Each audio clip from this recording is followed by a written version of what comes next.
So first thing first, Kai Havertz Siapa sangka apa? siapa sangka pemain muda berumur 21 tahun ini dari Jerman yang jadi kunci pada kemenangan pasukan Thomas Tuchel malam tadi dengan gol tunggalnya memastikan Chelsea jualang Champions League season ni. So apa pendapat awak tentang pemain muda ni? Botak dulu. Botak dulu lah, botak paling tenang selalunya. Okay guys, how are you guys? Good. Okay, cool cerita pasal Kai Havertz. Sebenarnya aku lebih terarah untuk pandang dia menjadi satu pandangan tipikal bila pemain yang score goal winner is the man of the match. Tapi walaupun aku kurang setuju dengan sentimen tu, kita cakap pasal Kai Havertz dulu. Kai Havertz, dia patut jadi wira, dia patut diangkat sebagai wira untuk Chelsea, bukan untuk overall game, untuk Chelsea sebab you score the goal winner and then you holding the price tag most expensive player dalam tim Chelsea. So bila satu pasukan invest that amount of money untuk kau, so kau kena deliver, especially bila dalam game besar macam final Champions League. Itu untuk Kai Havertz. Tapi honestly, kalau orang kata, banyak pendapat kata Kai Havertz is the man of the match. Tapi personally, aku rasa is either N'Golo Kante ataupun Mason Mount. Sebenarnya itu man of the match untuk aku. Okey, sebelum tanya saya, sebenarnya soalan ni tak ada dalam skrip, tapi saya nak tambah juga since Botak dah cakap tadi. Kalau lah Botak kalau daripada awal season awak jadi Kai Havertz, awak dah dibagi tahu sama ada awak perform well the whole season, tapi macam tu je, ataupun awak rela jadi man of the match, score winning goal Champions League. Mana satu awak pilih? Oh, kalau aku Kai Havertz. Daripada awal musim dah boleh tahu kan macam okey, tahun ni awak main tapi season awak biasa je sebab dia tak adalah hebat sangat season ni, tapi dia score as winning goal Champions League. Okey, kalau soalan tu memandangkan aku seorang yang bernama Botak, aku akan pilih untuk score final Champions League sebab gaji jalan bulan-bulan, pasal aku score final Champions League. Betul. And then kena ingat sampai bila-bila kan. Okey, sekarang ni kita nak beralih ke N'Golo Kante la. Okey, saya baca dulu ni career N'Golo Kante sendiri, debut bersama Caen di League One pada tahun 2014, serta Chelsea, Leicester City dan kemudiannya pergi ke Chelsea dan sebagainya. Korang dah tahu dah semua ni, dia punya sejarah. Okey, soalan je kepada Ben, okey, yang pasukan Unitednya juga tidak kurang hebatnya musim ini. Okey, kita memang tahu kebolehan Kante di atas padang, tapi malam tadi menentang Man City, Kante was on fire. What say you? Was it because the nasi lemak? Betul weh. Aku sampai sekarang tak boleh percaya yang dia dibeli untuk 9 juta euro daripada Caen. Pada mulanya bila dia pergi ke Leicester City. Tapi cerita nasi lemak tu best lah. Sebab kau fikir balik, dia bukan beli nasi lemak je weh. Dia beli ayam masak merah sekali weh. Betul. So dia memang favourite dia makanan Malaysia. Yang ialah standard lah, kita selagi boleh claim, kita claim apa yang boleh claim kan. So nasi lemak ke ayam masak merah, janji ada kaitan dengan Malaysia. Tapi cerita pasal Kante ni game semalam, apa yang aku nampak paling ketara adalah cara dia rantai pergerakan Kevin De Bruyne. Kalau kau nampak beberapa kali aku rasa even beberapa terjahan daripada belakang pun bersih gila, sampai level KDB sebelum dia injured, sebelum dia keluar daripada game pun aku nampak macam susah nak bergerak dalam game tu. Sebab biasa kalau kau tengok KDB, dia punya influence dalam sebuah perlawanan lagi-lagi final dengan dia punya reputation, dengan dia punya game yang kita tahu. Bukan sekadar itu sahaja. So kau nampak emosi dia bila dia keluar bukan sahaja sebab dia injured, tapi sebab dia sekadar berapa minit ketika dia beraksi itu dia tak dapat nak bagi impact yang sepenuhnya. Semuanya aku rasa bergantung pada N'Golo Kante performance. And bila kau cerita pasal man of the match performance, bukan sekadar dia punya presence sebagai holding midfielder, tapi aku rasa juga dari segi dia punya distribution, wide distribution dia. Kau tengok macam mana dia feed Chilwell, macam mana Reece James. Aku rasa secara jujurnya hampir kesemua pemain Chelsea, termasuk yang masuk sebagai pemain simpanan sekali, kecuali mungkin Pulisic bagi aku yang miss chance pada hujung tu, mempamerkan aksi yang luar biasa macam yang kau tak pernah nampak sebelum ni. So itu sebenarnya yang aku expect daripada City, tapi alangkah malangnya kita tak dapat tengok daripada City performance yang sama daripada star-star player dia orang, terutamanya umpama Manchester United dalam Eropah jugalah kan, feel dia kan. Tak payah sebut Manchester United. Tapi cerita N'Golo Kante man of the match for me. And aku rasa ada beberapa lagi pemain Chelsea yang harus diberikan kredit. Bukan Kai Havertz, walaupun Kai Havertz adalah goal scorer, tapi aku rasa N'Golo Kante is the number one. I mean from the Real Madrid game hari tu sampailah sekarang, aku rasa dia lah man of the match untuk aku. Okey. Tapi yang menarik juga Ben kan, Elise juga dan Kish dan juga Botak, Kante ada satu saat tu dia dah macam down sebelum ni Lepas tu orang dah cakap dah habislah season dia ni, dah tak adalah dia ni, dia sekejap je. Tiba-tiba you can see this past few months memang dia perform, especially malam ni memang good for him lah. Kita pun sebagai apa tu kata orang tu, walaupun tak sokong Chelsea tapi kita suka tengok fairy tale ni macam ni. Betul Betul So, Kante Faris, sorry nak tambah. Kante dia ada problem yang Faris cakap tu. Aku rasa disebabkan sebelum ni dia ada krisis position. Dia tak digunakan the right position untuk Betul. dia. Bila kau seorang N'Golo Kante, kau minta dia jadi seorang creator atas padang, suruh jadi Bukan dia. to pull the strings untuk satu team, susah lah. Dia bukan dia. orang yang Betul. tu. So bila kembali ke Tuchel, kembali ke pakai jalan untuk Chelsea, dia nampak balik semua sinar hidup dia lah. Kish tak sabar tu, Kish tak sabar. At least soalan untuk Okey, Kish. sekarang ni kita nak masuk ke cerita pasal Thomas Thomas Tuchel. Tuchel pula. Okey. Tapi sebelum tu kita tengok dulu grafik ni. Okey, ini dia. Cerita sikit untuk diorang yang tak ada nampak dekat rumah tu. Dalam 4 bulan, bawa Chelsea dari tempat ke-9 at least. Dah pergi tempat ke-4. Lepas tu tidak pernah tewas kepada Pep. Okey, dalam 3 perlawanan. 3 menang, 2 seri. Okey. Dan tentunya pengurus pasukan pertama layak ke perlawanan final juara-juara Eropah dengan 2 kelab berbeza. Betul. Okey.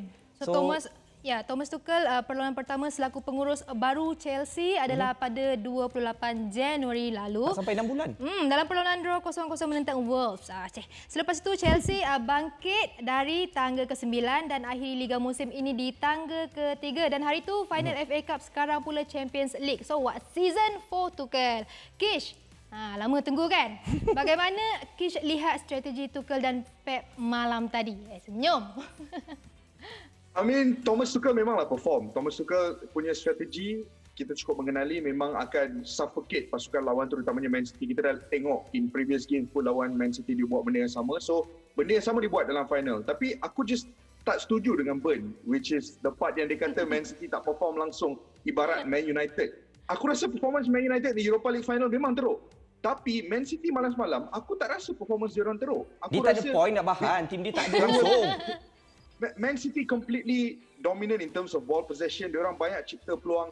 Cuma ada satu atau dua aspek yang dari sudut pandangan taktikal mungkin bila Fernandinho masuk baru Man City nampak lebih stabil di bahagian tengah. Bila Kevin De Bruyne hilang, diorang struggle sikit nak cipta peluang. Tapi overall gameplay, I thought Man City created, they work their socks off. Diorang banyak bekerja keras dari sudut pandangan ofensif. And peranan yang dimainkan oleh pemain-pemain seperti Riyad Mahrez, Phil Foden cukup efektif. Cuma perbezaan dia is they were just stopped. Mereka cuma dihentikan oleh Chelsea. So Man City bukan tewas sebab dia orang main tak power. Man City main power, cuma dia orang dihentikan oleh pasukan Chelsea yang diketuai oleh N'Golo Kante di bahagian tengah. And benda tu yang seolah-olah menghentikan aspirasi Pep Guardiola dengan sistem dia untuk mencapai kejayaan malam semalam. Kish, I cut you there. Burn angkat tangan. Apa dia Burn? 7 shots, 1 shot on target. They played their best, bro. Jujur cakap lah, bro. Come on.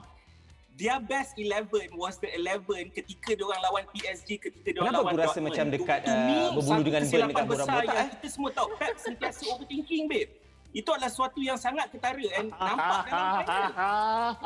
Overthinking. Faris, standby. Tambah lagi sejam. Okey. I have to cut you guys there.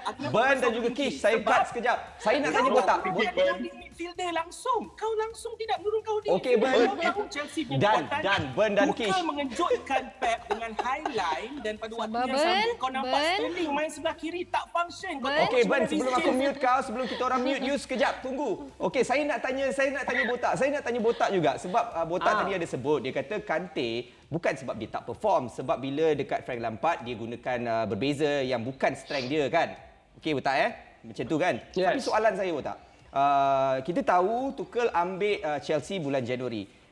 Saya sedih juga bila tengok orang bagi pujuan kepada Tuchel tapi langsung tak ada sentuh pasal Lampard. Adakah Lampard juga wajar untuk at least terima sedikit kata orang tu some pujian lah. Ini tim dia after all. Betul tak? Okey, kalau cakap soal benda tu, sebelum nak jawab soalan tu, kita kena tahu dulu adakah pembelian player sama hari tu adalah datang daripada idea Lampard ataupun semata-mata datang daripada idea board of management. Okey. Kalau sekadar owner team yang request for a player bukan manager, so then no credit for Lampard. Sebab kita kena tahu kadang-kadang ada certain team ni it works by bukan player yang manager nak tapi by player yang team tu nak, yang owner tu nak. Banyak je team yang operate macam tu. So kalau dia punya cerita is Lampard request player, contohnya dia nak Timo Werner, dia nak Kai Havertz, then nak tak nak kena ada kredit untuk Frank Lampard lah. Okey. Setahu aku lah kan, betulkan aku kalau aku salah berkaitan. Jangan panjang dengan sikit apa je. yang Botak cakap, Granovskaya dan Roman sebenarnya yang membuat pemilihan rata-rata player yang masuk, kecuali Lampard ada macam bagi sepatah dua kata. Tapi Okeylah. secara keseluruhannya yang aku ikut dulu masa aku cover benda ni, aku nampak Granovskaya dan juga Roman juga yang decide at the end So, of the day kredit siapa kepada yang diorang Roman nak bawa. Abramovich lah Sebenarnya macam tu. Bukan Lampard semata-mata. Okey, ini soalan seterusnya. Kita beralih pula kepada Pep. Okey, apa cerita tentang Pep? Adakah kata Pep ni kena sumpahan ataupun Pep ni tak menjadilah when it comes to Champions League? Season ni dah sampai final dah almost there. Okey, memang dah di atas kertas kita tahu diorang lah menang. Tapi semalam they bottled it. Apa cerita? Siapa nak jawab tu? Kish lah, Kish. No, but that tak benda tu yang aku that's the thing. Okey, tengok diorang sampai dia Yang apa tu kalah line dalam pun final tak bermakna pasukan tu bottled it, right? Okay. Like pasukan teams can lose in the final because they just came up against difficult opposition. So in last night punya example, aku tak rasa Man City bottled it. Maybe Okay. one thing that mungkin aku akan buat berbeza kalau aku Pep Guardiola is mungkin aku akan introduce Fernandinho earlier. Maybe aku akan start dengan Fernandinho even. Tapi kalau ada satu benda yang kita tahu tentang Man City is Man City tak ada best starting 11, tak pernah ada. Bawah Pep Guardiola tak pernah ada best starting 11 sebab dia orang sentiasa rotate mengikut keadaan setiap perlawanan. Jadi perlawanan malam semalam, aku rasa Man City stuck to their principles, main seperti yang dia orang selalu main. Cuma apabila berdepan dengan sebuah pasukan yang efektif seperti Chelsea, kadang-kala kita perlu raise our hands and just admit Chelsea were the better team on the night in terms of mengekang pasukan Man City. Jadi pandangan aku is, aku tak rasa Man City bottled it, aku tak rasa Pep bottled it, aku rasa Man Okay. City bermain dengan efektif, cuma malangnya mereka berdepan dengan sebuah pasukan yang lebih efektif dari sudut pandangan taktikal. Next season, Alright. Man City will definitely challenge again. One more Aku tak question. nafikan Ben, Chelsea main- skip dah Ben. Kita tanya last question dulu. Okey, nanti kita Alah. simpan untuk BBB dan BDB. Okey, silakan Alice. So,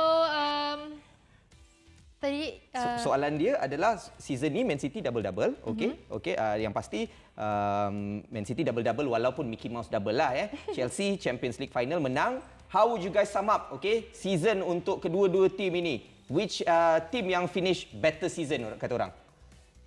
Ben dulu. Kalau bagi aku rasa Manchester City lah. No matter what, even though target diorang pada satu ketika orang semua duk cerita quadruple. Lepas tu dengan Rio Ferdinand punya diss dia, pada ketika diorang dah tak ada chance nak menang quadruple, dia nak menang treble, it's not the real treble because he cup, bukan FA Cup apa semua kan. Tapi memang betul pun. At the end of the day, aku still rasa double dan juga kedudukan diorang pada satu ketika, aku rasa end of December diorang tidak berada pada kedudukan di mana diorang boleh menang pun pada ketika itu kan, antara Liverpool, Belanda apa semua, dan kau nampak City adalah pasukan yang at the end of the day paling kuasa. Tapi kalau kau bandingkan dengan season-season yang lepas, aku rasa it's not the best ever performance daripada City, tapi dia gempak sebab Pep mengenalkan sesuatu sistem yang baru pada musim ini, strikerless, dengan dia punya gameplay. Baru ke apa? Apa dia? Baru ke tu? Apa dia? Barulah untuk City, Kish. Sistem baru ke, Ben? Bagi je. Baru untuk Tak, City. maksud aku Newcastle dah dengan lama pakai tu. sistem yang berbeza. Sebab kalau kau tengok awal season dia main dengan cara yang sama tapi dia tak menang semua game. At the same time, dia banyak lose matches also early in the season. Consistency dia cuma datang lepas daripada half season tu yang aku nampak lah. Okey, Ben. So that's why aku rasa, of course, strikerless tu bukan sesuatu yang baru. Dia dah lama buat. Cuma maksud aku dia lebih kerap lagi buat benda tu dengan keberanian. Lepas dia nampak benda tu dah function Okey. gila. Thank you, Ben. Lepas 10-11 game. Nafis pula. Tak, silakan. Aku memilih kedua-dua tim go through the best season untuk diorang. Aku tak pilih Man City sahaja, aku tak pilih Chelsea saja. Sebab Alah, safe lah, orang banyak satulah. macam tadi point burn, aku accelerate as a point. Sebab yelah, Right. Man City walaupun orang pernah anggap boleh dapat 4 trofi, 3 trofi, tapi end up sekadar EPL dan juga Carling Cup. Tapi banyak orang terlupa, Chelsea season ni one of the biggest team yang spend untuk dapatkan player baru. So bila kau spend sebanyak tu, more than 200 million, almost 300 million, and then kalau kau tak ada outcome, tak ada cup, then what for?